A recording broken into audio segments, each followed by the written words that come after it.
This video is brought to you by Squarespace. Whether it's websites, online stores, marketing tools, or analytics, Squarespace is the all-in-one platform to make anybody go from amateur to professional.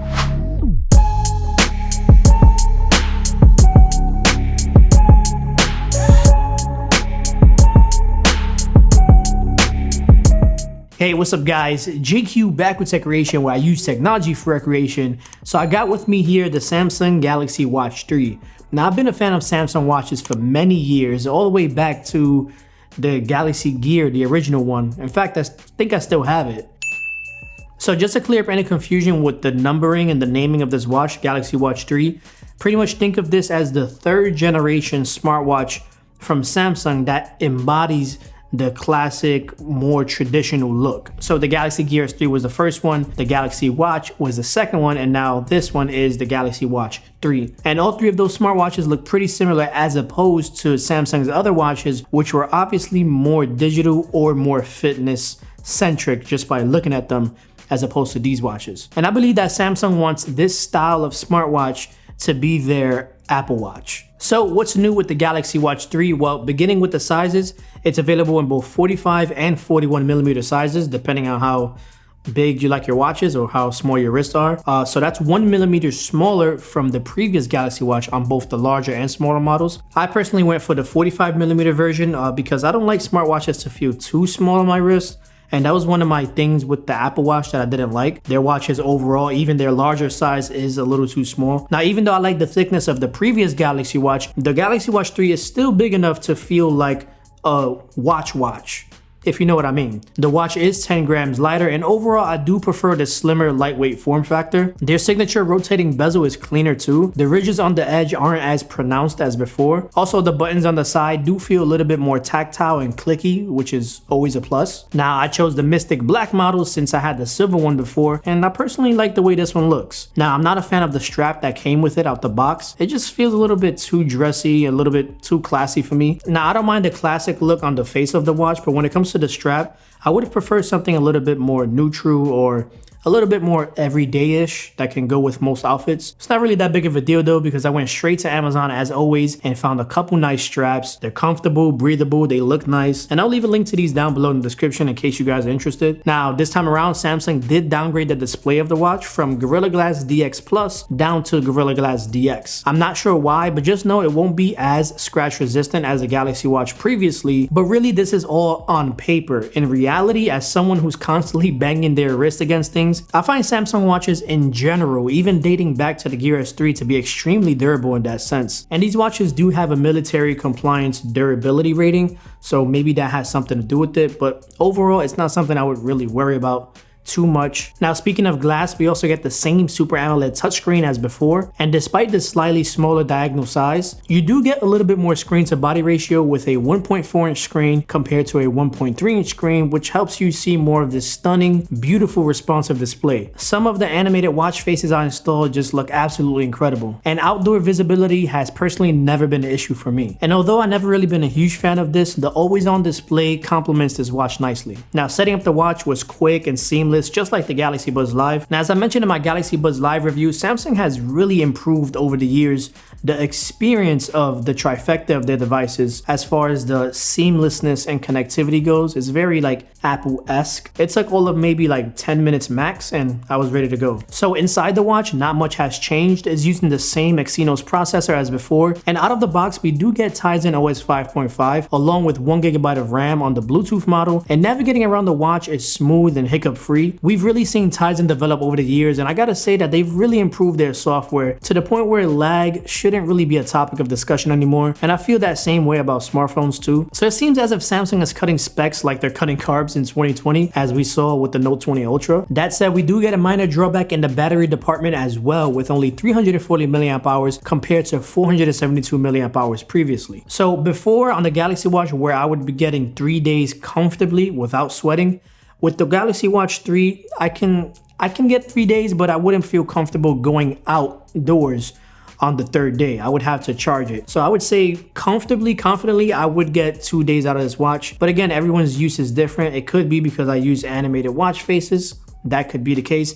But overall, remember, you are still getting a smaller battery, so don't expect to get the same performance as the 2018 Galaxy Watch. Now, on the topic of battery, when it comes to charging, keep in mind, even though these watches do use Qi wireless charging, you can't use your existing wireless chargers with this watch. And I actually Googled it to see why, and if I read this correctly, basically the wireless charging coils in standard wireless chargers simply just don't align properly with the charging contacts that are on the watch. And that's why you can't really use a Qi wireless charger to charge it, but instead you have to use the one that comes out the box. If that is the case, I really hope that changes soon. It would really be nice to use my existing chargers. Thankfully, I found this super dope 3-in-1 charging station to take care of that. It's a perfect all-in-one solution. Everything you need is in one place, simple and clean. You know, kind of like Squarespace, how it's the all-in-one solution to build your website. Their intuitive drag and drop interface gives you the confidence to build a beautiful website for your brand or business, whether it's a local business, restaurant, blog, baking, photography. With their wide variety of templates to build from, Squarespace has a template for your vision. In addition, they handle domains, hosting, e-commerce, inventory, analytics, marketing tools like email campaigns, and SEO, and that's just scratching the surface. Squarespace is the one-stop shop to make anyone go from amateur to professional. So go ahead and check out squarespace.com to get started with your free trial.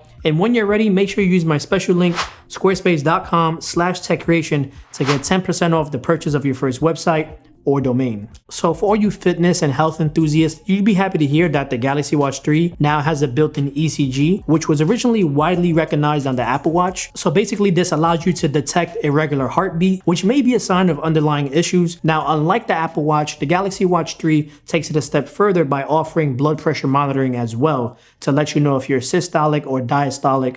Now, two things about this is, number one, you do have to use a separate app called the Samsung Health Monitor app, which is separate from the Samsung Health app. Now, number two, although those two features have been approved by the FDA in the US, at the timing of this video, I was not able to use those features. I even tried sideloading the APK from some tutorials I found on Google, and it still would not work properly. So the only people who would benefit from those features right out the box are people in South Korea. So access to those features should be available in the next watch update. But in the meantime, however, you are able to measure your blood oxygen levels if you're into doing that. The new Apple Watch Series 6 also allows you to do the same. Now, personally, I don't really care too much about those features. The features I do care most about is just the standard built-in heart rate monitor, along with the other built-in robust health modes and features available with Samsung Health. I think Samsung really excels in that department. The Galaxy Watch 3 now offers hand gestures and fall detection. The gestures can be found in the labs section of the app. This lets you answer incoming phone calls by making a fist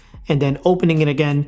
And this actually in the real world came in handy the other day where I was carrying a bag and with my right hand, and then my left hand was filthy, so I couldn't answer a phone call, so I just opened and closed it, and it actually worked pretty great. Now you can also flick your wrist forward to reject any incoming calls or to mute any of those annoying morning alarms. And then with the fall detection, you can enable this from the SOS settings, which will alert emergency contacts in the event you happen to fall. Now Samsung mentions fall detection would only trigger if you're in dynamic motion, meaning that if you were to just happen to be standing still and then pass out, it won't go off, which on paper, just from how it sounds, it's subpar to what the Apple Watch offers, to where it'll trigger regardless of what position or what motion you're in. Now, to be fair, I didn't really test the feature because I didn't feel like throwing myself on the floor over and over, but I did find a video by the channel All Star Space that did a great job demonstrating both of them. Also, for any ladies watching, earlier this year, Samsung updated their health app to track your menstrual cycle, which is supported on both the active models and now the Galaxy Watch 3. It's a great feature for family planning and just overall well-being, but I think that's a very inclusive thing of Samsung to do. Now, also unchanged, just like the Galaxy Watch, is its IP68 certification, which is good. So this holds a 5 ATM rating, which can handle 50 meters underwater for 10 minutes or 1.5 meters underwater for 30 minutes. So not only can you comfortably shower with the watch, but you can also swim with the watch as well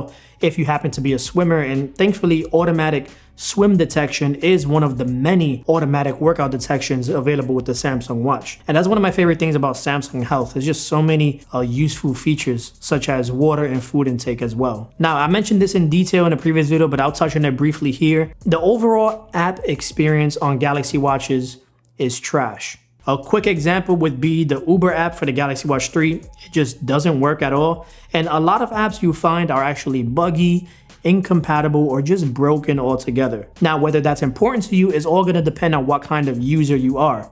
Because in terms of stylizing, the Apple Watch doesn't even come close to the amount of customizations you can do with the Galaxy Watch. I mean, you just have watch faces galore here. So my opinion from last year remains pretty much unchanged in the sense that outside of the digital smartwatch market, when the average Joe goes to get a watch, he's either getting it to tell time or for style. That's it. And this watch offers both of those. I mean, let's just be honest, the Galaxy Watch goes better with formal attire than the Apple Watch does, but it also goes well with your gym outfit as well. So I think it's just more versatile in that sense. And like I said, it just blends in better than any other smartwatch on a day-to-day basis, in my opinion. Now, this brings me to pricing. So at $430, this is an expensive ass watch. For the specs that Samsung cut out and for the few new features and the slimmer form factor, I can honestly say, and if I'm being real with you guys, if you're not into ECG, blood pressure monitoring, or fall detection, and you don't see yourself using those features in the near future, then I don't think this watch